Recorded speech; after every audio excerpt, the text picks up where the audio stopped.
इग्नू में आप सबका खैर मकदम है। मैं डॉक्टर शौकत हुसैन डार। जैसे कि आप जानते हैं कि हम बात कर रहे हैं BEGE 141 के बारे में, जिसका उन्वान है अंडरस्टैंडिंग प्रोज, यानी कि नस्र को समझना। तो डियर स्टूडेंट्स, लास्ट लेक्चर में हमने बात की थी शॉर्ट स्टोरी के बारे में, यानी कि हमने जानने की कोशिश की कि शॉर्ट स्टोरी क्या होती है। उसके साथ साथ हमने फिर एंटन चुकाव की बात की। एंटन चुकाव की जो शॉर्ट स्टोरी हमारे सिलेबस में, प्रिस्क्राइब्ड सिलेबस में है, वो है मिजरी और जूडा वैटन की मदर। सो इन स्टोरी से हमने आपको रूबरू करवाया। और जो आज का हमारा टॉपिक है ब्लॉक 2 यूनिट 3 और 4, वो है shooting an elephant. George Orwell का एक एसे है on seeing England for the first time. Jamaica Kincaid का ये एक और एसे है। तो students, let me recapitulate it, what we studied previously। यानी कि लास्ट लेक्चर में हमने क्या पढ़ा? हमने आपको शॉर्ट स्टोरी के बारे में बोला कि शॉर्ट स्टोरी क्या होती है। यानी कि आपको ऐसे याद रखना है, जो शॉर्ट स्टोरी होती है इसको आपने ऐसे जैसे कंपेयर करते हैं इसको नॉवल से, यानी कि आप वही चीजें शॉर्ट स्टोरी में पाते हो जो आप नॉवल में मोस्ट ऑफ द टाइम्स नहीं पाते हो। पहले ही क्या डिफरेंस है, वो ये है कि जो शॉर्ट स्टोरी होती है इसकी एक वर्ड लिमिटेशन होती है। हमने आपको लास्ट लेक्चर में भी बोला कि जो शॉर्ट स्टोरी इसकी वर्ड लिमिटेशन होती है। स्कॉलर्स का कहना है कि उनका मानना है कि शॉर्ट स्टोरी के जो वर्ड्स का तादाद है वो 1000 से लेके 20,000 वर्ड्स तक होता है। और जब ये वर्ड्स एक्सीड कर जाते हैं 20,000 से लेके 40,000 तक, तो उसको हम नोवेला बोलते हैं। Remember one thing in mind, we are talking about prose. Don't confuse this writing with other forms of writing, चाहे वो किसी फॉर्म की भी राइटिंग हो, पॉलिटिकल साइंस की हो, फिलोसॉफी की हो या फिजिक्स की हो। Here we are particularly talking about prose. हम नस्र की बात कर रहे हैं यहाँ पे। तो जो ये फॉर्म्स है नस्र के, चाहे मुख्तसर कहानी हो या मजमून हो, तो जो शॉर्ट स्टोरी है, जो मुख्तसर कहानी है, पहला इसका कैरेक्टरिस्टिक क्या होता है कि इसकी जो वर्ड लिमिटेशन है वो एक कन्फाइंड होती है 1000 से लेके 20,000 तक। जो ये वर्ड्स 20,000 से लेके 40,000 तक एक्सीड कर जाते हैं उसको नोवेला बोलते हैं। जैसे हमने लास्ट लेक्चर में आपको रूबरू करवाया था, नोवेला किसको बोलते हैं। हमने आपको एग्जांपल दी थी the old man and the sea, Ernest Hemingway की, even George Orwell's Animal Farm. We even talked about Joseph Conrad's Heart of Darkness. तो पहला ही जो ट्रेट है शॉर्ट स्टोरी का वो क्या है? वो ये है कि इसकी वर्ड लिमिटेशन होती है। दूसरा जो इसका कैरेक्टरिस्टिक है, दूसरी जो खूबी है एक शॉर्ट स्टोरी की, एक मुख्तसर कहानी की, वो ये है कि ये एक कन्फाइंड होती है एक थीम तक। यानी कि शॉर्ट स्टोरी में आप यूजुअली क्या पाते हो कि ये एक ही थीम तक कन्फाइंड होती है, या ज्यादा से ज्यादा 2-3 थीम्स हो इसमें मिलते हैं आपको। जैसे हमने बात की थी मिजरी की, जो शॉर्ट स्टोरी हमने लास्ट लेक्चर में की थी एंटन चुकाव की। उसमें क्या आपको देखने को मिला? वो जो उसमें एक कैरेक्टर है, जो नरेटर होता है, उसके गम उदास, जो वो गमगीन होता है, उदास होता है, अफसुर्दा होता है। यानी कि उसकी बेटी की डेथ होती है। That whole story revolves around this gentleman, old sledge driver. तो इसी के रिलेटेड जब हम दूसरी कैरेक्टरिस्टिक देखते हैं शॉर्ट स्टोरी में, वो है कि कन्फाइंड थीम होता है। As far as the novel is concerned, जब हम नॉवल की बात करते हैं वहां पे आपको वैरायटी ऑफ थीम्स मिलते हैं। हमने आपको एक एग्जांपल भी दी थी भारती मुखर्जी की टाइगर्स डॉटर, क्योंकि भारती मुखर्जी के बारे में भी हमने बात की थी लास्ट लेक्चर में। एक इंडियन डायस्पोरा राइटर रह चुकी हैं वो। उसने बहुत सारी नॉवेल्स लिखी हैं। जास्मीन उसकी बहुत अच्छी एक नॉवल है। इवन हमने लास्ट लेक्चर में बात की थी, उसकी एक नॉवल है टाइगर्स डॉटर।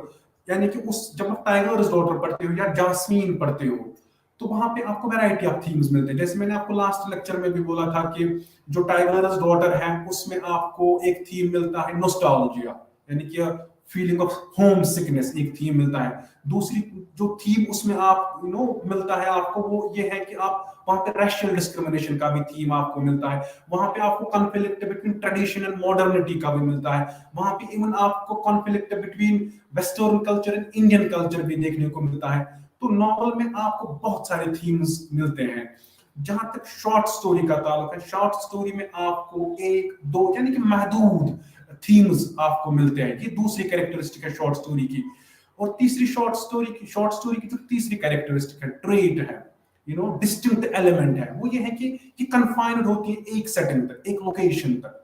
यानी कि हमने मिजरी में देखा, जो एंटन चुकाओ की हमारे पास शॉर्ट स्टोरी है, हमारे सिलेबस में जो शॉर्ट स्टोरी रखी गई है, या इवन शॉर्ट स्टोरी जो हमारे सिलेबस में है, मदर, जो हमने लास्ट लेक्चर में भी जिसके बारे में हमने बात की, इसकी शॉर्ट स्टोरी की जो, चाहे हम मदर की बात करें या मिजरी की बात करें, इन दोनों की जो सेटिंग है वो कन्फाइंड है। मिजरी की जो सेटिंग है वो सेंट पीटर्सबर्ग रशिया में है। As far as mother is concern, Judah Waten की जो शॉर्ट स्टोरी है वो मेनली कन्फाइंड, उसकी सेटिंग ऑस्ट्रेलिया में है, एक ही जगह की है। जब हम नॉवल को देखते हैं, नॉवल में आपको वैरायटी ऑफ सेटिंग्स मिलते हैं। मैंने आपको लास्ट लेक्चर में भी इस बात से आगाह किया था कि जो जो नॉवल होती है इसमें बहुत सारी सेटिंग्स मिलती हैं आपको। चलो हम बात जब भारती मुखर्जी की ही करते हैं, इसकी टाइगर्स डॉटर की ही करते हैं, या इवन जास्मीन की बात करते हैं, वहां पे आपको एक कैरेक्टर मिलता है पंजाब में, दूसरा कैरेक्टर कोई कोलकाता में बैठा हुआ है, तीसरा कैरेक्टर कोई मैनहट्टन यूएसए में बैठा है, चौथा कैरेक्टर कहीं यूरोप में बैठा हुआ है। तो वैरायटी ऑफ लोकेशंस है वहां पे। ये एक और ट्रेंड है शॉर्ट स्टोरी का। नॉवल में आपको ये याद रखना है, नॉवल में वैरायटी ऑफ लोकेशंस होती है। शॉर्ट स्टोरी जो है इसकी कन्फाइंड लोकेशन होती है, क्योंकि क्यों, इसमें वर्ड लिमिटेशन होती है, कन्फाइंड थीम होता है। और जो एक और इंपॉर्टेंट कैरेक्टरिस्टिक शॉर्ट स्टोरी का होता है वो ये है कि इसमें कैरेक्टर्स महदूद होते हैं, लिमिटेड होते हैं। As far as novel is concern, उसमें आपको बहुत सारे कैरेक्टर्स मिलते हैं। जितने सारे कैरेक्टर्स उतने सारे पेचीदगी, उतनी सारी पेचीदगी, उतने सारे मसले, उतने सारे इश्यूज, जितने, यानी कि इनसे आप एक इमेजिन कर सकते हो कि जितने ज्यादा कैरेक्टर्स होते हैं उनकी जिंदगी बयान करना, उन वो क्या कर रहे हैं, वो किस दौर से गुजर रहे हैं, तो उतनी थीम्स आपको ज्यादा मिलेंगी नॉवल में। तो एक और इम्पोर्टेंट जो ये ट्रेट है शॉर्ट स्टोरी के, इसमें कैरेक्टर्स कम होते हैं। जैसे हमने मिजरी की बात की, एंटन चुकाओ, हमने लास्ट लेक्चर में भी इसकी बात की थी। Anton Chekhov, you must be now very much familiar with this name, Anton Chekhov. ये एक रशियन राइटर रह चुके हैं, one of the greatest dramatists of Russian literature. Even his novels, his plays and short stories have been translated into several languages, including English language. उसने बहुत सारे pledge लिखे हैं। His most popular plays include The Seagull, Three Sisters, Uncle Vanya, और उसका जो important most familiar drama है उसको हम बोलते हैं द ऑर्चिड। तो उसकी एक शॉर्ट स्टोरी है वार्ड नंबर 6, यानी कि एंटन चुकाओ की, वो भी एक अच्छी शॉर्ट स्टोरी है। और ये भी इक्वली इंपॉर्टेंट स्टोरी है जो हमारे सिलेबस में है, यानी कि मिजरी। तो मिजरी में आपको 1 2 3 या ज्यादा से ज्यादा 4 या 5 कैरेक्टर से रूबरू करवाता है एंटन चुकाओ। जो कैरेक्टर्स होते हैं शॉर्ट स्टोरी में कन्फाइंड होते हैं। जब हम नॉवल की बात करते हैं वहां पे वो जो कैरेक्टर्स होते हैं वो बहुत सारे होते हैं। तो जैसे हम मिजरी की बात कर रहे हैं, या इवन हम जैसे मदर की बात करेंगे, वहां पे कौन कौन है मदर में? जो शॉर्ट स्टोरी जूडा बैटन ने लिखी है उसमें एक नरेटर होता है, फिर वो अपनी माँ के बारे में बोलता है, अपने बाप के बारे में बोलता है, और ज्यादा से ज्यादा अपनी सिस्टर के बारे में लिख रहा है। एक कन्फाइंड लोकेशन है, कन्फाइंड कैरेक्टर्स हैं उसमें। इवन मिजरी में just while back I told you कि उसमें एक बूढ़ा आदमी होता है, स्लेज ड्राइवर होता है, who carries passengers from one place to another place। तो उसकी क्या दास्तान है उसमें, मिजरी में क्या बयान करता है एंटन चुकाओ? उसमें आपको कहां पे एक यूनिवर्सल एलिमेंट मिलता है, यूनिवर्सल एलिमेंट आपको उसमें मिलता है। जैसे उस स्टोरी में एंटन चुकाव जो है वो एक स्लेज ड्राइवर के बारे में लिख रहा है, जो एक नरेटर होता है, उसकी बेटी की डेथ होती है। अब क्या है कि वो बड़े अफसरदा होते हैं, गमगीन होते हैं, यानी कि ही इज सोरोफुल, डिस्ट्रेस्ड, डिसोलेटेड, यानी कि ग्रीफ स्ट्रिकन है वो।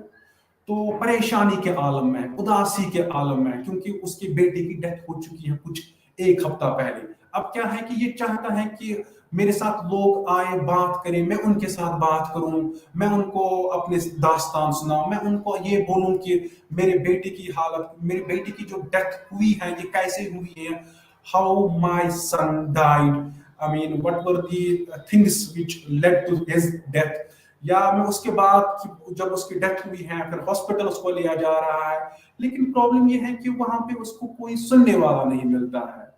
यानी कि ये एक पेरेंट की विश होती है कि जैसे वो चाहता है कि मैं दूसरे लोगों के साथ बात करूं, मैं उनको बताऊं कि ये जो ये मेरा बेटा है, ये अभी छोटा था, मुझसे बहुत छोटा था, तो लेकिन destiny was something else in store for him, so he was snatched from me. तो ये ऐसी ही बात है जैसे गालिब, पहले लेक्चर में हमने बात की थी गालिब के बारे में, तब हम शायरी के बारे में बात कर रहे थे। मैंने आपको तब बोला था कि जब Ghalib when Ghalib got married, his children, they died during the infancy. Later on, he adopted, his son. एक उसने अडॉप्टेड सन लाया, फिर उसका नाम था आरिफ, उसकी भी फिर डेथ होती है।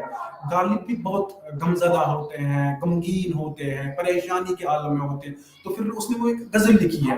वैसी ही हालत इस बूढ़े बाप की है, जैसे गालिब उसमें लिख रहा है कि ये भी एक एक कंप्लेंट शिकायत करता है, ये मिजरी में एंटन चुकाव का जो कैरेक्टर है, नरेटर है, ये भी शिकायत करता है डेस्टिनी से कि मुझसे पहले ही ये क्यों हुआ कि मेरा बेटा मुझसे छिन गया पहले ही।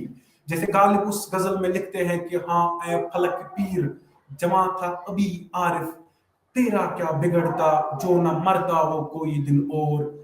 फिर वो आगे लिखते हैं, मुझसे तुम्हें नफरत सही, नायर से लड़ाई, बच्चों का भी ना देखा तमाशा कोई दिन और। तुम माही शब चार दम थे मेरे घर के, फिर घर का फिर क्यों ना रहा घर का वो नक्शा कोई दिन और। वैसे ही सिचुएशन से ये स्लेज ड्राइवर जा रहा है, जैसे गालिब इस गजल में बयान कर रहा है, अपनी उदासी के आलम में है, गम के आलम में है, परेशानी के आलम में है। वैसे ही मिजरी में एक नरेटर होता है इंटन चुकाव का, वो भी ऐसे ही इसी दौर से गुजर रहे हैं। वो चाहता है कि मेरी स्टोरी कोई सुने, वो चाहता है कि जो मैं इमोशनली इस वक्त ट्रोमा में हूँ, मैं एक तासुरात बयान करना चाहता हूँ किसी के साथ, अपने जज्बात बयान करना चाहता हूँ, अपने बोझ को हल्का करना चाहता हूँ मैं। वो इसीलिए हो सकता है कि वो कोई उसको मिले और उसकी दास्तान सुने, उसकी बातें सुने, उसकी स्टोरी सुने, लेकिन unfortunately he didn't find a single character with whom he could have shared, his emotional trauma, his emotional story. तो इस स्टोरी में आपको यूनिवर्सल थीम कहाँ पे मिलता है, ये आप पे डिपेंड करता है, ये आपको सोचना है, dear readers, dear students, dear learners, ये आप पे निर्भर करता है कि आपने सीरियसली इस स्टोरी को पढ़ना है, आपने ढूंढना है कि एलिमेंट ऑफ जिस यूनिवर्सल थीम कहाँ पे मिलता है। ये आप पे डिपेंड करता है कि आपने देखना है कि इसमें कहीं पे कुछ ऐसा हो रहा है जो हमारी सोसाइटी में हो रहा है, क्योंकि इस बंदे को कोई आदमी मिलता ही नहीं जिसके साथ ये शेयर करे अपनी स्टोरी। तो यहाँ पे क्या मिलता है हमें देखने को, यहाँ पे यही मिल रहा है एंटन चुकाव का कहने का मतलब यहाँ पे ये है कि जो मॉडर्न सिविलाइजेशन है, जो सोसाइटी है, वो सेल्फ सेंटर्ड है, वो सेल्फ ऑब्सेस्ड है, वो सेल्फ एब्जॉर्ब्ड है, यानी कि वो सेल्फ इंटरेस्टेड है, खुद गर्ज लोग हैं, इंडिविजुअलिस्टिक कैरेक्टर्स हैं। तो ये वैसी ही बात है जैसे टीएस इलियट वेस्टलैंड में बयान कर रहे हैं। Wasteland, we talked about this very briefly during the previous lecture, I mean a couple of lectures back, when I told you people that T.S. Eliot is the wasteland. It is his most popular poem. इसमें एक जगह TS Elliot भी ऐसे ही बयान करता है कि वो दूसरे तरीके में बयान कर रहा है कि जो मॉडर्न सिविलाइजेशन है, they are separateless, they are too much individualistic, they are deeply engrossed in materialistic values, they are body oriented, they have forgotten entity called separate soul. तो फिर वो लिखते हैं वेस्टलैंड में एक जगह, unreal city under the brown fog of winter dawn, a crowd flowed over a London bridge, so many I had not thought that had undone so many. It's a wonderful poem. Students, you must read it. If you want to know Eliot's caliber, if you want to know what sort of poet T.S. Eliot was, what is T.S. Eliot's contribution to English literature, why is T.S. Eliot being regarded as one of the greatest poets of English language, read this poem, this wasteland. Even इस poem में आपको दिखाता है कि जो modern civilization है, modern society है, ये स्पिरिटलेस है, ये अनप्लेजेंट हो चुकी है। जय वैसे ही जैसे एंटन चुकाव का वो नरेटर बयान करता, उसको कोई बंदा मिलता ही नहीं है जिसके साथ वो अपनी दास्तान बयान करे, शेयर करे। तो इससे हमें यही मालूम हो रहा है कि जो हम लोग हैं, हमारी सिविलाइजेशन है, हम अपने आप we are lost in our own world, we are lost in our own thoughts. तो हमें टाइम ही नहीं मिलता है कि हम दूसरे की दास्तान सुने, दूसरे के गम सुने। वी नो हम में वो एम्पैथी का spirit, we are lacking that spirit of empathy. Even अगर हम इमाइल दर्कियम की बात करेंगे, एक फेमस सोशियोलॉजिस्ट रह चुके हैं, उसने अल्ट्रुइज्म का कॉन्सेप्ट दिया था, प्योर अल्ट्रुइज्म। तो ये चीजें शायद मॉडर्न सोसाइटी में नहीं मिल रही है। That is why Anton Chekhov was he wrote this story misery। तो इससे आपको क्या मिल रहा है? तो वहां जब आप ये स्टोरी पढ़ रहे हो, इससे आपको यही तासुर आपको यही मिल रहा है कि जो ये कैरेक्टर होता है, ये यहाँ से वहां जाता है, लोगों के सामने जाता है, उनको मजबूर करता है कि कोई उनसे सुने। इवन पैसेंजर्स जिनको एक जगह से दूसरी जगह लेते हैं, वो ये क्योंकि जब normal most of the time जब हम भी जाते हैं, ट्रेवल करते हैं, तो जो ड्राइवर होता है कभी ना कभी जब लॉन्ग ट्रेवल पे हम जाते हैं, तो फिर ड्राइवर कभी जब उसको लगता है कि ऑडियंस है मेरे पास, जो ये सवारियां जो है, फिर वो अपनी दास्तान बयान करता है। तो ये बंदा भी वैसे ही, क्योंकि इसकी स्टोरी डिफरेंट है, इसके बेटे की डेथ हो चुकी है, तो ये अब वो बयान करना चाहता है। अनफॉर्चुनेटली इसको कोई ऐसा बंदा मिलता ही नहीं है कि जिसके साथ ही शेयर करे। क्यों नहीं मिलता है? क्योंकि उनके पास टाइम ही नहीं है कि वो इसकी स्टोरी सुने। They are lost in their own world. तो इसी पे एक पोएम लिखी थी टी एस एलियट ने, द हॉलो मैन। तो उसमें भी आपको बड़ा सिमिलर सा एक सीन मिलता है, क्योंकि टी एस एलियट उसमें लिखता है एक जगह, we are the hollow man, we are the stuffed man, you know leaning together, headpiece filled with straw, else when we whisper together, फिर वो आगे लिखते हैं, दिस इज द, ये इंपॉर्टेंट है, this is the dead land, this is cactus land, the eyes are not here, there are no eyes here in this valley of dying stars, in this hollow valley. वैसे ये बंदा जो है, ये जो एक नरेटर है ना मिजरी में, जो एंटन चेखव का नरेटर है, एंटन चेखव का प्रोटोगोनिस्ट है, हीरो है इस स्टोरी का, वो भी ऐसे ही फील कर रहा होगा उस वक्त जब उस एंटन चेखव ने इस कैरेक्टर को क्रिएट किया था। वो भी ऐसे ही सोच रहा होगा कि ये जो ये सोसाइटी है, ये जो ये वर्ल्ड है, इट्स हॉलो। सिंपैथेटिक एटीट्यूड नहीं है लोगों में बर्दाश्त की ताकत नहीं है, सुनने की ताकत नहीं है। तो ये एक अच्छी पोएम है टी एस एलियट की, हॉलो मैन, दी हॉलो मैन। इवन मेरे को एक और पोएम यहाँ पे याद आ रही है इस जब हम बात कर रहे हैं मिजरी की, जब हम बात कर रहे हैं एंटन चेखव के प्रोटोगोनिस्ट की, एक पोएम लिखी थी जेम्स थॉम्पसन, एक विक्टोरियन पोइट थे वो, उन्होंने भी एक अच्छी पोएम लिखी है, सिटी ऑफ ड्रेडफुल नाइट।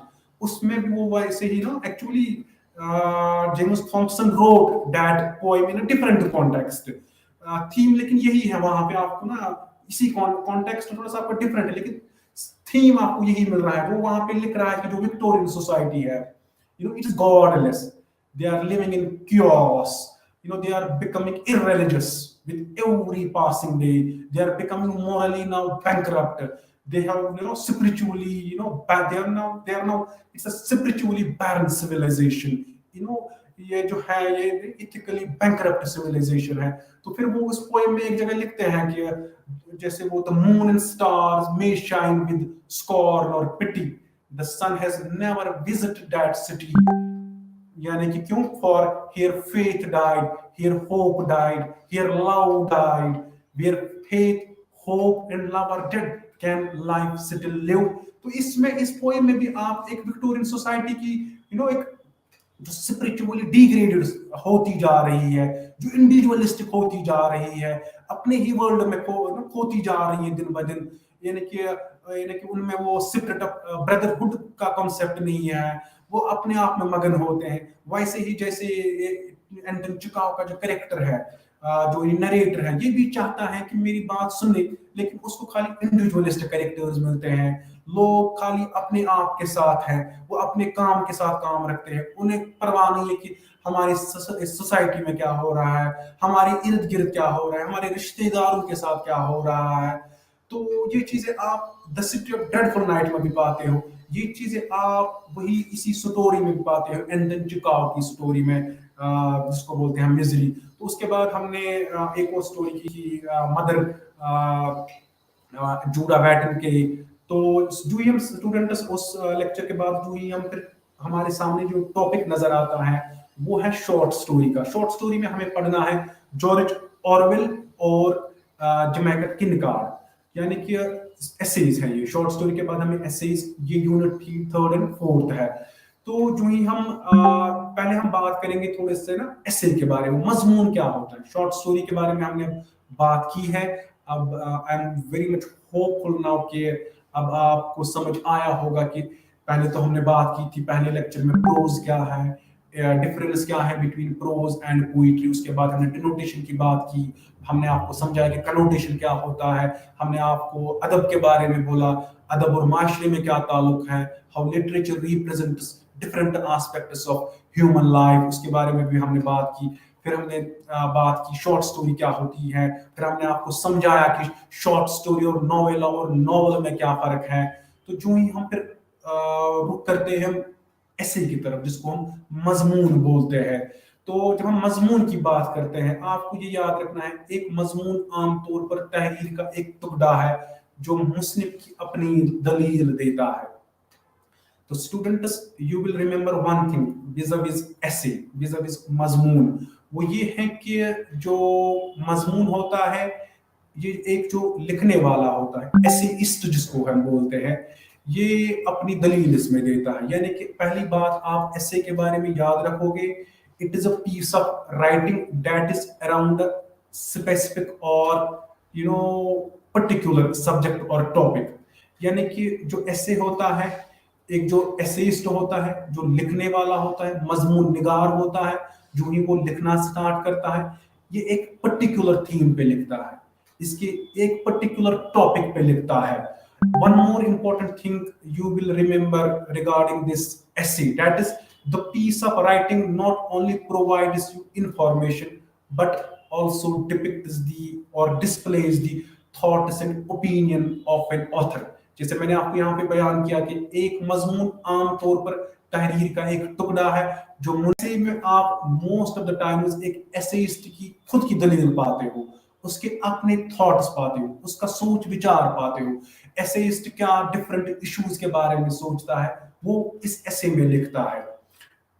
मज़ामीन को रस्मी और गैर रस्मी के तौर पर ज़ैली दर्जा बंदी किया गया है। रस्मी मज़ामीन की खुसूसियत संजीदा मकसद वकार मंतकी तंजीम तवालत से होती है।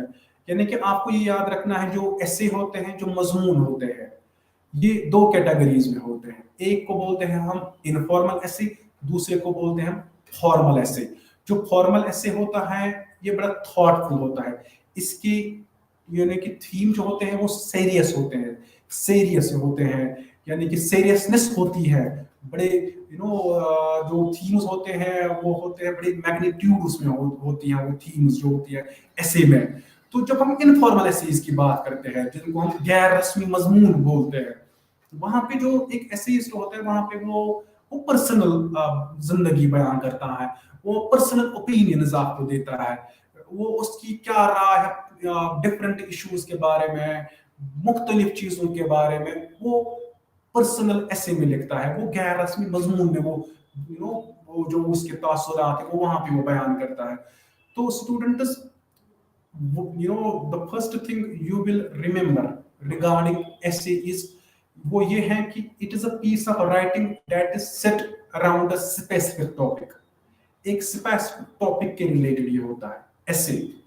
दूसरा इंपॉर्टेंट पॉइंट ये है कि आपको ऐसे से खाली इंफॉर्मेशन नहीं मिलती है, बल्कि एक एसेइस्ट के उनके ओपिनियंस आपको मिलती है, उनके थॉट्स आपको मिलते हैं, उनका जो पॉइंट ऑफ व्यू है वो आपको मिलता है। एक राइटर एक इश्यू के बारे में क्या सोचता है वो आपको ऐसे में मिलता है।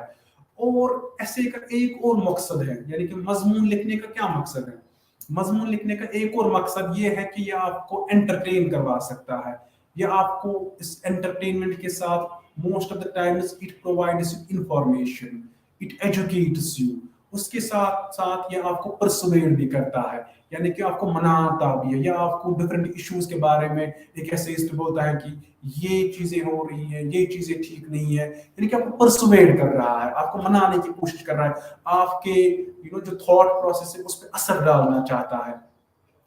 तो जो ये हम मजमून की बात करते हैं, एक्चुअली जो ये मजमून है, ऐसे का वर्ड है, ये फ्रांसीसी इन्फेंटू से लिया गया है, जिसका मतलब है कोशिश करना, यानी कि जब हम कोशिश करना, यानी कि मजमून ऐसी है जब आप डिफरेंट एग्जाम्स में बैठते हो, आपको वहां पे पूछा जाता है, चाहे कोई भी एग्जामिनेशन हो, एकेडमिक एग्जामिनेशन हो या इवन जॉब के रिलेटेड कोई एग्जामिनेशन में आप जाते हो, आपको वहां पे बोला जाता है या आपसे पूछा जाता है वहां पे right an essay on this and that topic, तो वहां पे आप वो एक थॉट नहीं होता है आपको कि कौन सा ऐसे हमसे पूछा जाएगा, लेकिन जब आप पेपर देखते हो आपको वहां पे 5-6 ऐसे ऐसे मिलते हैं, फिर आप खुद ही आपको सोचना है, वहां पे कोशिश खुद करनी है आपको वहां पे लिखने की, पहले आप सोचते हो, फिर थॉट प्रोसेस बनाते हो, फिर आप बोलते हो कि इस ऐसे में ये चीजें मैंने लिखनी है, तो वो एकेडमिक, वो हम एकेडमिकली बात कर रहे हैं, लेकिन जब हम ऐसे को from literature point of view से देख रहे हैं, वहां पे थोड़ी सी आपको डिफरेंस नजर आएगी, वो हम बाद में बात करेंगे कि क्या क्या चीजें आपको लिटरेरी ऐसे में मिलती हैं, लिटरेचर जब हम लिटरेचर की बात करते हैं, और जब हम बात एकेडमिक ऐसे की करते हैं या ऐसे कुछ ऐसे लिख रहे हो, तो अब जब हम ऐसे की बात करते हैं, मजमून की बात करते हैं, तो ये कहा जाता है कि एक्चुअली ऐसे का जो इसकी जो बुनियाद किसने रखी थी, उसका नाम था, एक फ्रांसीसी एसेइस्ट थे, फ्रांस का था वो, उसका नाम था माइकल मोंटेन। ये इसको कहा ही जाता है कि he is the father of English essay. इन्होंने ही अपने काम को बतौर मजमून बयान किया है, इसने अपने ख्यालात को तहरीरी शक्ल में पेश करने की कोशिशों की खुसूसियत के लिए इसे इस्तिलाह का इस्तेमाल किया है। तो स्टूडेंट्स, जो ये वर्ड ऐसे है, ये एक फ्रेंच इन्फिनिटिव से आया है, एसेर, उसका मतलब है कोशिश करना, यानी कि टू अटेम्प्ट, टू ट्राई। जैसे मैंने एक छोटी सी एग्जांपल आपको दी, जब आप एग्जाम में बैठते हो, चाहे वो किसी क्लास का भी एग्जाम हो या जॉब रिलेटेड कोई एग्जाम हो, जो आप मेंस एग्जाम में बैठते हो, चाहे यूपीएससी का एग्जाम, आईएएस हो, कोई और एग्जाम हो, तो वहां पे आपसे एक लैंग्वेज पेपर होता है, तो वहां पे आपको पूछा जाता है right an essay on this and that topic, तो वहां पे आप खुद कोशिश करते हो, वहां पे आप सोचते हो, वहां आपको पहले ही नहीं कहा जा रहा है कि ये ऐसे आपको दिया जा रहा है एग्जाम में, टू ट्राई, कोशिश करना, तो कहा जाता है it's a trial process for you. तो ये जो है माइकल मोंटेन, ये कहा जाता है कि इन्होंने ही ऐसे का बुनियाद रखा है। एक्चुअली इन्होंने बहुत सारे एसेज लिखे हैं। तो उसके बाद जब हम ऐसे की बात करते हैं, हमारे सामने एक मशहूर एक अंग्रेजी मजमून निगार है, उसका नाम है अल्डस हक्सले। ये नॉवलिस्ट भी रह चुके हैं। तो इसका कहना है कि जो ऐसे होता है, इस ये अपनी डेफिनेशन से हमें समझाता है कि ऐसे ये आप कहीं पे भी लिख सकते हो, किसी चीज पे भी लिख सकते हो, कोई भी चीज आप, कोई किसी चीज के भी बारे में आपसे पूछा जा रहा है, आपको ऐसे, आप उस पे ऐसे लिख सकते हो। तो इस ये जो है हक्सले हैं, इसने ऐसे के रिलेटेड 3 अहम चीजें कही है। इन्होंने कहा है कि एक्चुअली इन्होंने ऐसे को 3 कैटेगरीज में बांटा है, 3 कैटेगरीज में इन्होंने बांटा है ऐसे को। इन्होंने कहा कि जो बी राइटर, जो मजमून निगार होता है, जो मजमून लिखता है, 3 तरीके के मजमून आपको मिलेंगे। एक को बोलता है वो तो पर्सनल एंड दी ऑटोबायोग्राफिकल, यानी कि जाती और खुद नोश्त। जो मजमून निगार होता है पर्सनल ऑटोबायोग्राफिकल में क्या होता है, अपने आप के, अपने बारे में लिखता है, अपने थॉट्स आपके सामने रखता है। डियर लर्नर्स, जब हम बात करते हैं ऑटोबायोग्राफिकल एसे की, हमारे सिलेबस में है, जैसे जमैका किनकार्ड का एसे है on seeing England for the very first time. ये जो ऐसे है on seeing England for the first time, Jamaica Kincaid का, वो आपको उसमें आपको पर्सनल टच भी मिलेगा, वो इट इज एन ऑटोबायोग्राफिकल ऐसे, क्योंकि किनकार उसमें अपनी ओपिनियन दे रही है, किनकार अपने जज्बात को बाहर ला रही है, किनकार अपने अपने बारे में लिख रही है, अपने मुल्क के बारे में लिख रही है। It's a sort of N autobiographical ऐसे। ऑटोबायोग्राफिकल हमने नेक्स्ट ब्लॉक में भी करना है, ऑटोबायोग्राफी क्या होती है, बायोग्राफी क्या होती है, ये हम डिटेल्ड वे में नेक्स्ट लेक्चर में पढ़ेंगे, ऑटोबायोग्राफी क्या होती है या इवन बायोग्राफी क्या होती है। तो जो हक्सले है, इसका कहने का मतलब ये जो 3 कैटेगरीज में रखता है ऐसे को, ये बोलता है कि पहली ही कैटेगरी के एसेइस्ट्स आपको ऐसे मिलेंगे जो खुद के बारे में लिखते हैं, खुद के थॉट्स आपके सामने रखते हैं, यानी कि पर्सनल हो जाते हैं ऐसे में, पर्सनल एसेज वो लिखते हैं। दूसरी कैटेगरीज में ये रखता है उन एसेइस्ट्स को, वो बोलता है कि वो the objective the factual and concrete particular, यानी कि यहाँ पे आपको एसेइस्ट्स पर्सनल नजर नहीं आ रहे हैं, वो इम्पर्सनल होते हैं, वो ऑब्जेक्टिव होते हैं, वो रैशनलिस्टिक होते हैं, वो चीजों को देख रहे हैं, उसके बाद वो लिख रहे हैं, वो देख रहे हैं क्या हो रहा है, फिर वो लिख रहे हैं।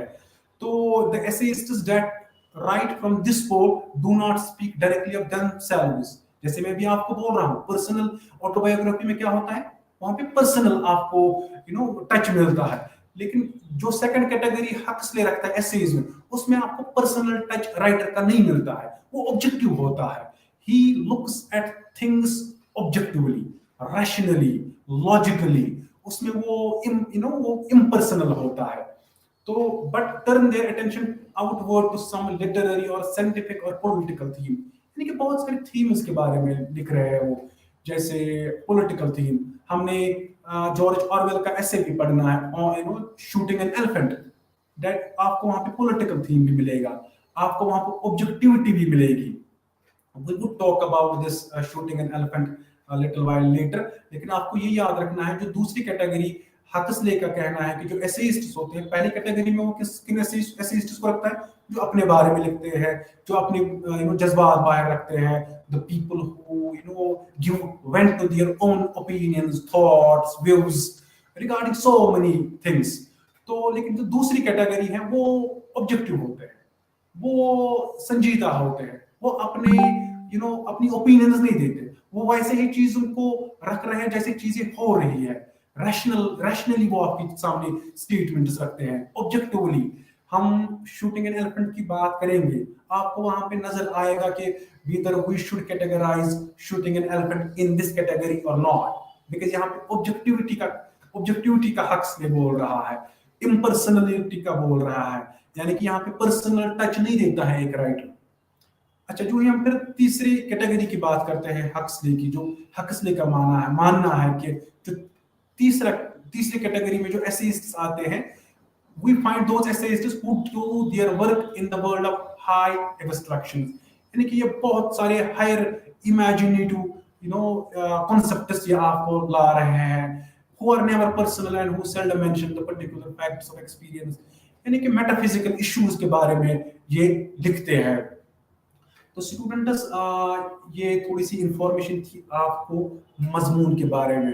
तो पहली ही चीज, अब आप मजमून के बारे में क्या याद रखोगे, वो ये है कि एक मजमून जो होता है ये एक पर्टिकुलर टॉपिक पे होता है। जो ही आप ऐसे पढ़ते हो, जो ही आप मजमून पढ़ते हो, आपको मोस्ट ऑफ द टाइम्स एक ही थीम मिलेगा। किसी ऐसे की भी बात कर लो, हमने लास्ट लेक्चर में विलियम हैजलिट की बात की थी, ऑन गोइंग अ जर्नी, उसमें आपको विलियम हैजलिट वही देखा आ रहा है, जर्नी के बारे में बोलता है, यानी कि आप किसी ट्रैवलिंग पे जा रहे हो, पिकनिक पे जा रहे हो, आउटिंग पे जा रहे हो, उसी के बारे में लिखता है। या इवन किसी ऐसे के भी बारे में आप सोच सकते हो। चार्ल्स लैम ने भी बहुत सारे एसेज लिखे हैं। तो कहने का मतलब ये है कि जो एसेज होते हैं ये एक पर्टिकुलर टॉपिक के बारे में लिखते हैं, एसेइस्ट जो होते हैं। दूसरा इंपॉर्टेंट पॉइंट जो आप याद रखोगे एसे के बारे में, एसे से आपको इंफॉर्मेशन मिलती है, आपको एक एसेइस्ट एजुकेट करवाता है, बहुत सारी चीजों से रूबरू करवाता है। और उसके साथ साथ आपको एक और चीज याद रखनी है एसे में, वो ये है कि एसे में एक जो एसेइस्ट होता है, मजमून निगार होता है, वो अपनी ओपिनियन रखता है आपके सामने, रीडर के सामने, बुक में, यानी कि वो अपने थॉट्स रखता है आपके सामने। तीसरी इंपॉर्टेंट चीज एससी की क्या होती है, मोस्ट ऑफ द टाइम्स इसमें आपको इंफॉर्मेशन के साथ साथ persuasion, persuade the author wants to persuade you, किसी इशू के बारे में लिख रहे हैं, वो आपके सामने रख रहे हैं वो इशू, वो परसुएड कर रहे हैं आपको कि नहीं ये चीज ठीक है, वो विद स्टेटमेंट आता है, फैक्ट्स आता है। तो जो ये हम हक्सली के बाद नजर दोहराते हैं मजमून पे, इन चीजों के बाद आपको खाली ये याद रखना है एससी की जो मेन कैटेगरीज है उनको हम तीन चीजों में बांटते हैं। एक को हम बोलते हैं डिस्क्रिप्टिव एससी, दूसरे को बोलते हैं हम नैरेटिव एससी, तीसरे को बोलते हैं हम एक्सपोजिटरी एससी, और आर्गुमेंटेटिव एससी भी है। आर्गुमेंटेटिव एससी में आपको यही author wants to persuade you, मनाना चाहता है आपको, वो विद फैक्ट्स आपके सामने आता है, फैक्ट्स से समझाना चाहता है, फैक्चुअल इंफॉर्मेशन आपके सामने रखता है। तो स्टूडेंट्स जब हम शूटिंग एन एलिफेंट की बात करते हैं, एक्सपोजिटरी एससी किसको बोलते हैं? जैसे हम शूटिंग एन एलिफेंट की बात करते हैं, या जॉर्ज ऑरवेल का एसे है, उसमें आपको एक्सपोजिटरी क्या होता है, एक्सपोज करता है एक राइटर फैक्ट्स को, वो आपके सामने कुछ फैक्चुअल इंफॉर्मेशन लाता है, एक्सपोज करता है फैक्ट्स को, और आपको रूबरू करवाता है उन चीजों से। और जैसे हम एक्सपोजिटरी, जैसे हम ऑन शूटिंग एन एलिफेंट में देखते हैं, जो ऐसे है उसमें क्या लिखते हैं जॉर्ज ऑरवेल, वो हमें वहां पे वही दिखाता है कि जैसे वो एक शूटिंग एन एलिफेंट, तो वो वहां पे लिखते हैं कि उस ऐसे में कि बुर्मीज इसने वो भर्ती पाई कि उस पुलिस एग्जाम क्वालिफाई किया था, फिर ये पुलिस ऑफिसर बन गए थे, फिर ये बुर्मा में ड्यूटी देते हैं, फिर यही जॉर्ज ऑरवेल ही शूट करते हैं एक एलिफेंट को। लेकिन उस ऐसे में आपको जॉर्ज ऑरवेल क्या दिखाता है, जो मेजर थीम है वहां पे, एक्सपोज क्या करता है वहां पे, वो वहां पे एक्सपोज करता है, यानी कि जिस एक्सपोजिटरी ऐसे को क्या बोलते हैं, नुमाइशी मजमून। नुमाइशी मजमून में क्या आपको जॉर्ज ऑरवेल रूबरू किस चीज से करवाता है, वो वहां पे दिखाता है आपको कि जो बुर्मा है, वो वहां के जो लोग हैं, वो they hate disdain the Britishers, the British rulers, they are having the contemptuous, when जब भी हम बात करते हैं ना कॉलोनियलिज्म की, तो जॉर्ज ऑरवेल इस ऐसे में दिखाता है कि जो बुर्मा के लोग थे वो बहुत नफरत करते थे ब्रिटिशर्स से। क्यों? क्योंकि उन्होंने कब्जा करके रखा था बुर्मा पे, वो हर एक काम में मुदाखलत करते थे। तो इस ऐसे में एक मेजर थीम आपको ये भी मिलता है, जो एक्सपोज क्या होता है, वो फैक्चुअली आपको दिखा रहा है बुर्मीज जो लोग हैं, वो उनके दिलों में नफरत है ब्रिटिशर्स के लिए। तो स्टूडेंट्स जो हम बात जॉर्ज ऑरवेल की करते हैं, हमें पता है कि एरिक आर्थर ब्लेयर इसका ओरिजिनल नेम था, एरिक आर्थर ब्लेयर, यानी कि जॉर्ज ऑरवेल इसका पेन नेम, जिसको पेन नेम बोलते हैं, तकल्लुस। असल इसका नाम जो था वो एरिक आर्थर ब्लेयर। ये 25 जून 1903 में पैदा हुए थे, 21 जनवरी 1950 में इसकी डेथ हुई थी। तो यहाँ पे एक इंटरेस्टिंग सी बात है एरिक आर्थर ब्लेयर के बारे में मैं आपके साथ शेयर करना चाहता हूँ। वो ये है कि जॉर्ज ऑरवेल, जॉर्ज को आप छोड़ साइड में रख लो, ऑरवेल इसने जो नाम रखा है ना, एक्चुअली ये इसने जो नाम रखा है ना, ये नाम इसने इसलिए रखा है कि इंग्लैंड में एक दरिया बहता है, रिवर बहता है, उसका नाम ऑरवेल है।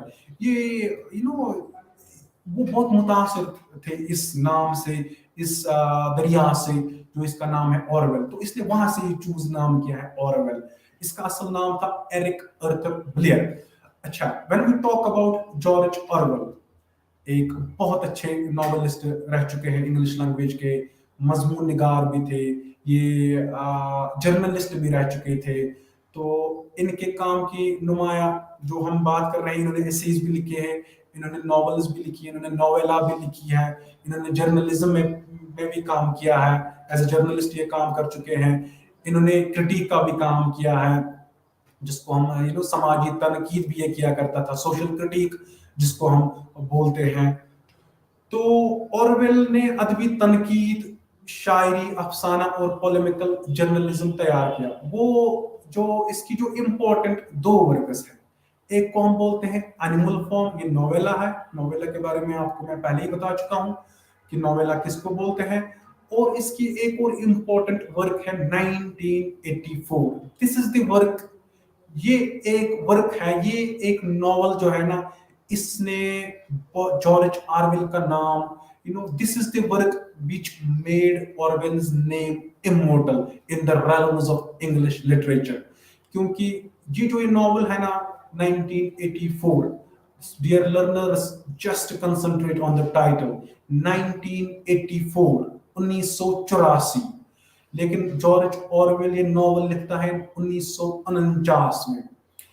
यानी कि आपने देखो इमेजिनेटिव पावर कितना सुपीरियर होता है एक राइटर का, एक नॉवेलिस्ट का, इवन पोएट का तो बहुत ज्यादा होता है। लेकिन जो एक राइटर होता है, how he differs from common man, वो यही होता है, इसके पास एक अनकॉमन सेंसिबिलिटी होती है, हायर पावर ऑफ इमेजिनेशन होता है, he is having a comprehensive soul. तो जब हम बात करते हैं 1984 की, ये एक वो वर्क है जिसने जॉर्ज ऑरवेल को बहुत मशहूर बनाया इंग्लिश लिटरेचर में। Not only in English literature, this work is translated in so many languages across the world. तो जो ही हम 1984 की बात करते हैं स्टूडेंट, इसमें आपको ऑरवेल नजर आता है as a futuristic novelist. Dear students, futuristic novelist हम उसको बोलते हैं, या फ्यूचरिस्टिक राइटर हम उसको बोलते हैं, one who can predict what is going to happen in future. यानी कि एक राइटर जो होता है, ये प्रिडिक्ट करता है आज के बाद 50 साल बाद क्या होने जा रहा है, 30 साल बाद क्या हो रहा है, होने जाए जा रहा है। तो एक जो इसके पास इमेजिनेशन होती है। तो आपने ये समझना है कि 1949 में ये नॉवल लिखी थी जॉर्ज ऑरवेल ने, 1984। 1949 में इसने नॉवल का नाम क्या रखा था, 1984। यानी कि तब जॉर्ज ऑरवेल ने सोचा था शायद जो 1984 का यूरोपियन वर्ल्ड होगा उसमें ये चीजें होगी है, ये चीजें होंगी। जैसे स्टूडेंट्स, इसको हम बोलते हैं डायस्टोपियन फिक्शन, साइंस फिक्शन में ये आता है। एक्चुअली मैं आपको यहाँ पे दो चीजों से रूबरू करवाता हूँ। एक को बोलते हैं हम डायस्टोपिया, दूसरे को बोलते हैं यूटोपिया। यूटोपिया का कॉन्सेप्ट टॉमस मोर ने दिया था। उसने एक पॉलिटिकल साइंटिस्ट रह चुके हैं 16th सेंचुरी में, उन्होंने एक बुक लिखी थी, उन्होंने भी बहुत सारे एसेज मजमून लिखे थे। टॉमस मोर, उसने कॉन्सेप्ट दिया था यूटोपिया का। जो एनिमल फॉर्म है ये उसके अपोजिट में, सॉरी 1984, क्योंकि ये डायस्टोपिया है। ये दो वर्ड्स है, एक को बोलते हैं हम डायस्टोपिया, दूसरे को बोलते हैं यूटोपिया। पहले हम बात करते हैं यूटोपिया की, जिसका कॉन्सेप्ट किसने रखा था, टॉमस मोर ने। 1900 उन्होंने एक बुक लिखी थी, यूटोपिया के नाम पे उन्होंने बुक लिखी थी। उसमें वो एक वर्ल्ड क्रिएट करता है टॉमस मोर के हिसाब से। वो चाहता है कि वर्ल्ड जो है वो एक वहां पे वो एक इगैलिटेरियन सोसाइटी बन के रहे, वहां पे फ्रेटर्निटी का ख्याल रखा जाए, इक्वालिटी होनी चाहिए, फ्रीडम ऑफ एक्सप्रेशन होनी चाहिए, क्लासलेस सोसाइटी होनी चाहिए, लोगों के साथ जुल्म नहीं होना चाहिए। तो उसमें वो एक इमेजिनेटिव वर्ल्ड क्रिएट करता है, उसको खुद का वो वर्ल्ड है। वो चाहता है कि जो दुनिया है वो यूटोपिया जैसा होना चाहिए। यानी कि उस वर्ल्ड जो टॉमस मूर का यूटोपियन वर्ल्ड है, उसमें वो चाहता है कि लिबर्टी हो, इकोनॉमिक लिबर्टी हो, फ्रीडम ऑफ एक्सप्रेशन हो, यानी कि इक्वालिटी हो। ये चीजें कहाँ पे हो, इगैलिटेरियन सोसाइटी हो, उसके वो चाहता है कि ये सोसाइटी हो। लेकिन उसका जो अपोजिट में है उसको बोलते हैं डायस्टोपिया। ये डायस्टोपियन फिक्शन में आता है। आप 1984 डायस्टोपिया, बिल्कुल it is exactly opposite to utopian world. Dystopian world में you see bloodshed, war, hatred, यानी कि वहां पे इगैलिटेरियन सोसाइटी आप नहीं देखते हो, क्लासलेस सोसाइटी नहीं देखते हो, it's a totalitarian state. George Orwell ने इस नॉवल में एक इमेजिनेटिव स्टेट का बुनियाद रखी थी, ओशनिया जिसको ये बोलते हैं इस नॉवल में, डायस्टोपियन वर्ल्ड। वहां पे बहुत सारी चीजों से आपको रूबरू करवाता है जॉर्ज ऑरवेल की। ये चीजें होने जा रही है कब, 1984 में। वो स्टूडेंट, जब आप ये आप पे आप जिम्मेदारी है, just read this book and find out whether this book should be described, labeled as work of dystopian fiction. It shall we call it a futuristic novel? Shall we call George Orwell a futuristic writer or not? It depends upon you. Just read 1984. I hope जब आप ये पढ़ोगे आपको कहीं ना कहीं पे George Orwell as a futuristic writer दिखेगा। आपको जॉर्ज ऑरवेल की जो प्रेडिक्शंस इस नॉवल में है वो कहीं ना कहीं आपकी सोसाइटी में आपको नजर आ रही है, हाँ ये हो रहा है। तब की दुनिया में नहीं हो रहे थे वो चीजें। 1949 में ये नॉवल लिखी थी जॉर्ज ऑरवेल ने, लेकिन उसने बोला था कि 1984, एक मेटाफोरिकल कॉन्सेप्ट है, ये एक मेटाफोरिकल टाइटल है। ये जरूरी नहीं कि 1984 में ये चीजें हो, ये उसके बाद भी हो सकती है, 100 years आफ्टर 1984, ये कभी भी हो सकती है। लेकिन एक फ्यूचरिस्टिक राइटर का आपको कंसेप्ट मिलता है, एक आपको वहां पे मिलता देखने को मिलता है कि जो power of imagination George Orwell के पास था वो बहुत सुपीरियर लेवल का था, क्योंकि जो 1984 में वो चीजें प्रिडिक्ट करता है, कहीं ना कहीं पे आपको उन चीजों का नमूना मिलेगा आपके इर्द गिर्द, आपकी सोसाइटी में, या even when we are going to talk about the whole world, कहीं ना कहीं पे आपको इन चीजों के बारे में जैसे हम बात कर रहे हैं, उसने इस नॉवल में ना बहुत सारे कॉन्सेप्ट्स दिए हैं, बहुत सारे टर्म्स उसने क्रिएट की है इस नॉवल में। ये आपको देखना है, जब ये आप इन टर्म्स के साथ रूबरू होते हैं, जब आप नजर दोहराते हो इन चीजों के बारे में, आप जब आप पढ़ते हो या कहीं ना कहीं आप सुनते हो इन चीजों के बारे में, चाहे अखबार की बात हो, मीडिया की बात हो, जैसे हम बिग ब्रदर की बात करते हैं, कहीं ना कहीं पे thought police, room 101, Newspeak, memory hole, doublethink and thoughtcrime, जब आप ये चीजें पढ़ोगे, क्योंकि इन चीजों का कॉन्सेप्ट आपको इसी नॉवल में मिलता है 1984 में। जब आप इन चीजों को पढ़ोगे, बड़े गहराई के साथ पढ़ोगे, when you are going to make a deeper analysis of this novel, you would come, at least आपको एक सेंस मिलेगा कि जॉर्ज ऑरवेल को हम perhaps we should call him a futuristic writer, or in the context of these terms। तो ये आप पे मैं रखता हूँ, ये आप ये नॉवल पढ़ लो, आप ये चीजों को, इन जो चीजों के बारे में सोच लो, गौर कर लो, और जब आप नॉवल पढ़ोगे बड़े डीपर एनालिसिस करो, फिर आपको ये चीजें आपको वहां पे मिलेंगी, तो फिर आप देख लो कि आपके बात इर्द गिर्द हो रही है कि नहीं हो रही है। तो जो ही हम जॉर्ज ऑरवेल की बात करते हैं स्टूडेंट्स, एनिमल फार्म और 1984 के अलावा इसने एक और बुक लिखी है, the road to Wigan Pier, और इसके साथ साथ उसने एक और बुक लिखी है, होमेज टू कैटलोनिया। अगर आप जॉर्ज ऑरवेल खुद पुलिस में काम कर रहे थे, even he was wounded in a Spanish war which happened between 1936 and 1939। तो जब आप ये होमेज टू कैटलोनिया पढ़ोगे, इसमें आपको जॉर्ज ऑरवेल खुद के बारे में लिख रहा है, how I got injured in a war, in Spanish war. तो स्टूडेंट्स, जब हम एक्चुअली जॉर्ज ऑरवेल की बात करते हैं, इसकी पैदाइश हिंदुस्तान में हुई थी, he was born in India. तो इस यहाँ पे मैं एक और इम्पोर्टेंट चीज आपको बोलना चाहता हूँ, जॉर्ज ऑरवेल इंडिया में पैदा हुए थे, क्योंकि तब ब्रिटिशर्स रूल कर रहे थे इंडियन सब कॉन्टिनेंट पे। लेकिन ये जॉर्ज ऑरवेल ये एक आपको ना एक ऐसा राइटर था जो ब्रिटिश रूल के खिलाफ था, ये ब्रिटिश कॉलोनियलिज्म के खिलाफ था, ये नहीं चाह रहा था कि ब्रिटिशर्स रूल करें इंडिया पे। इसका कहना था कि Indian are themselves capable of ruling on their own states. तो ये बड़े उस सोच से ताल्लुक रखते थे कि ये नहीं चाहते थे कि इंग्लैंड से कोई आए और वो फिर रूल करे इंडिया पे। तो फिर उसने क्या, फिर इसने कॉलेज स्कूल कॉलेज की तालीम हासिल करके फिर एक imperial policeman in Burma, he was, जैसे मैंने आपको अभी कुछ देर पहले बोला था कि फिर इसने एज अ पुलिसमैन की ड्यूटी दे रहे थे ये बुर्मा में, क्योंकि बुर्मा इट वाज जैसे मैंने आपको बोला कि ये तब का बुर्मा था जब ब्रिटिशर्स रूल कर रहे थे इंडिया पे, इंडियन सब कॉन्टिनेंट पे। तो स्टूडेंट्स, ऑरवेल जो है, जब हम इसकी बात करते हैं ना, ऑरवेल एक सोशल क्रिटिक भी था। ये इसने एक पोएम लिखी है, happy vicar I might have been. जब आप ये पोएम पढ़ते हो ना, happy vicar I might have been 200 years ago to preach upon eternal doom and watch my walnuts grow। But यहाँ से आपके लिए ना बड़ा इंपॉर्टेंट है, but born else in an evil time I missed that pleasant heaven, for the hair has grown on my hip, upper lip, and the clergy are all clean shaven। तो ये बड़ा सैटिरिकल स्टेंजा है, यहाँ पे आप थोड़ा सा गौर कर लो। But born else in an evil time, George Orwell का कहना है कि ये बहुत अच्छा होता अगर मैं 200 साल पहले मेरा जन्म होता। 200 साल, यानी कि जब इसका जन्म हुआ था 19th सेंचुरी में, ये चाह रहा था कि मेरा जन्म 17th सेंचुरी में होना था। क्यों? ये तब तब की सोसाइटी अलग थी, लोग रिलीजियस माइंडेड थे, लोग मोरल वैल्यूज को तरजीह दे रहे थे, लोग बॉडी ओरिएंटेड नहीं थे, मटीरियलिस्टिक नहीं थे, स्पिरिट का ख्याल रखते थे, बड़े रिलीजियस माइंडेड हुआ करते थे। फिर क्या लिखते हैं, but born else in an evil time.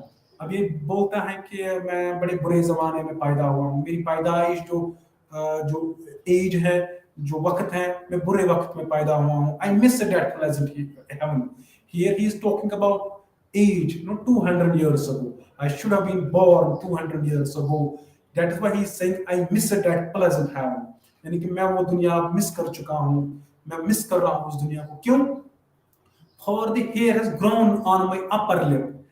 George Orwell कह रहे हैं कि जो हेयर है मेरे अपर लिप पे अब मूछें आ रही है। एंड सैटिरिकली ऑन द क्लर्जी और ऑल क्लीन शेव।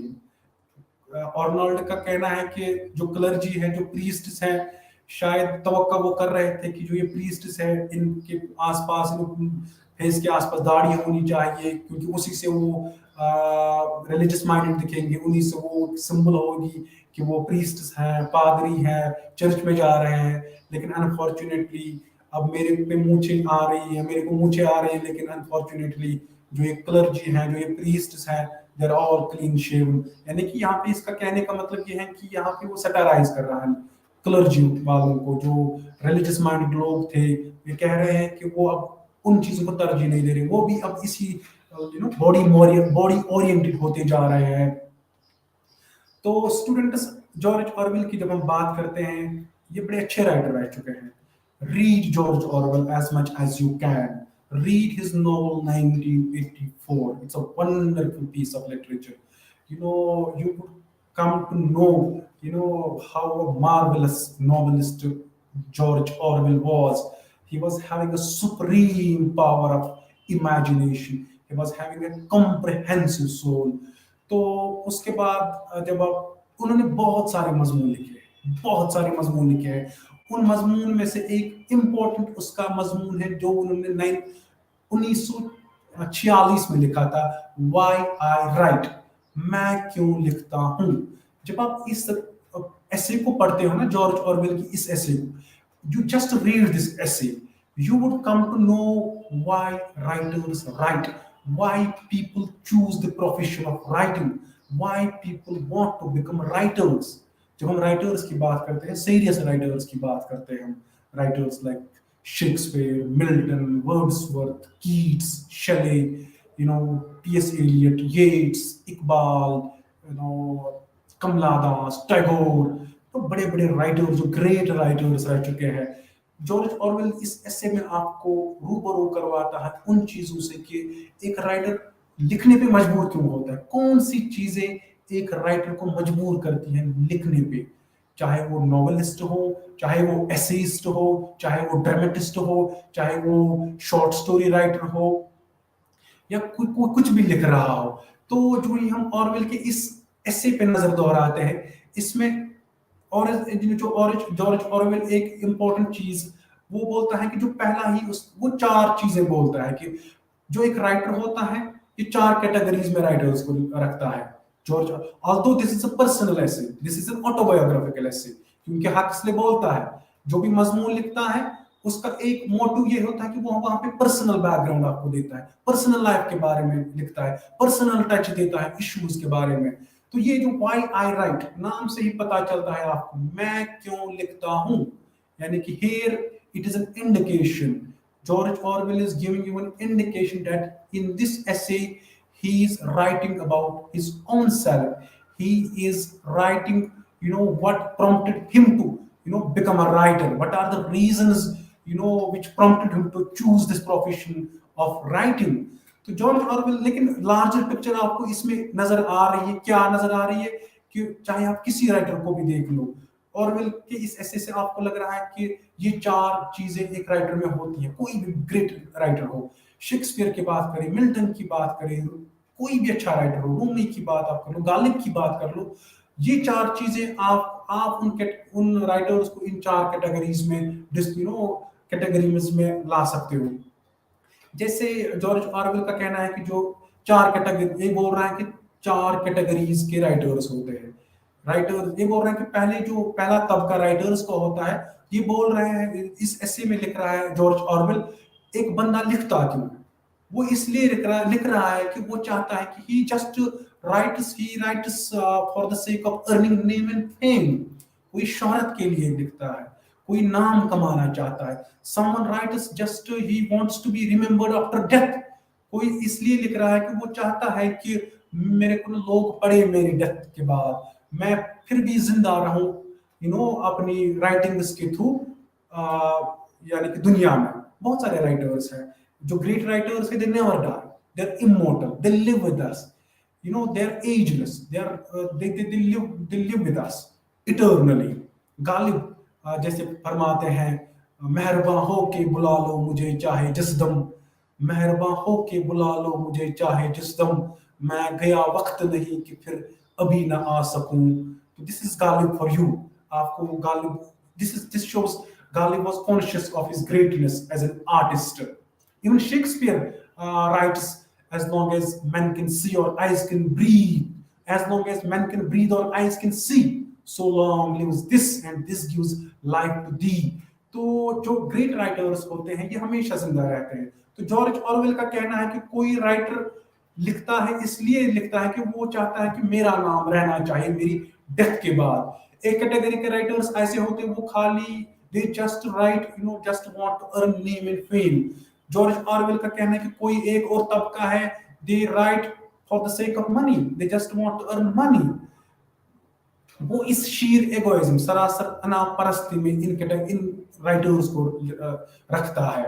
यानी कि उसका वो और बोल रहे हैं, कुछ राइटर्स एक कैटेगरी का, एक तबका राइटर्स ऐसा होता है वो खुद को एक्सप्रेस करना चाहते हैं, उनका कोई और थॉट नहीं होता है, वो परसुएड नहीं करवाना चाहते हैं रीडर को कि आप ये कर लो, आपके लिए ये काम है। जैसे हमने टी.एस. इलियट की बात की, अल्लामा इकबाल की बात की, टैगोर की बात की, you would always find the power of persuasion in their writing. They just want to persuade the reader every time that you are deviating from the path of righteousness, you are not following religious laws, you are living a spiritless life. वो इन आपको बार बार बोल रहे हैं, आपको inspire करते हैं कि ये चीजें करो, ये चीजें छोड़ दो। जैसे इकबाल एक जगह लिखते हैं, मस्जिदें तो शब भर में बना दी ईमान की हरारत वालों ने, मन अपना पापी बरसों में नमाजी बन न सका। या कहीं और वो लिखते हैं, सजदों से तेरे क्या हुआ, सदियां गुजर गई, बदल दे जो तेरी दुनिया वो सजदा तलाश कर। जैसे इलियट की हम बात करते हैं, टैगोर की बात करते हैं, कि आपको परसुएड कर रहे हैं कि ये चीजें आप करो। तो कहने का मतलब ये है कि वो आपको परसुएड कर रहे हैं। लेकिन ऑरवेल का कहना है कि वहां एक और तबका है राइटर्स को, वो आपको परसुएड नहीं कर रहे हैं, वो खाली एक्सप्रेस करना चाहते हैं अपने आप को। Even you can categorize poets like Ghalib, even Keats in this group, जो खाली एक्सप्रेस करना चाहते हैं। Even Mohammad Ibrahim Zauq, he was a contemporary of Mirza Asadullah Khan Ghalib. Mirza Asadullah Khan Ghalib contemporary रह चुके थे मोहम्मद इब्राहिम ज़ोक, बहुत अच्छे पोइट रह चुके थे। हालांकि उनमें बहुत टकरार हुआ करता था उन दिनों, जब गालिब पोइट्री यहाँ से लिखता था, वहां से मोहम्मद इब्राहिम ज़ोक पोइट्री लिखता था। मोहम्मद इब्राहिम ज़ोक ने भी बहुत अच्छी शायरी की है। वो एक जगह लिखते हैं, लाई हयात आए कज़ा ले चली चली, लाई हयात आए कज़ा ले चली चले, न अपनी खुशी आए न अपनी खुशी चले। तो या वो किसी और जगह लिखते हैं, दुनिया ने किसका राह फना में दिया है साथ, तुम भी चले चलो यूं ही जब तक चली चले। This is Mohammad Ibrahim Zauq for you students. Next lecture में हम सम अप करने की कोशिश करेंगे जो रह गया है हमारे, जो शूटिंग एन एलिफेंट और बाकी जो on saying England for the first time. थोड़ा सा हम नेक्स्ट लेक्चर में इसके बारे में बात करेंगे। Take good care of yourself, will meet in the next lecture. Thank you very much.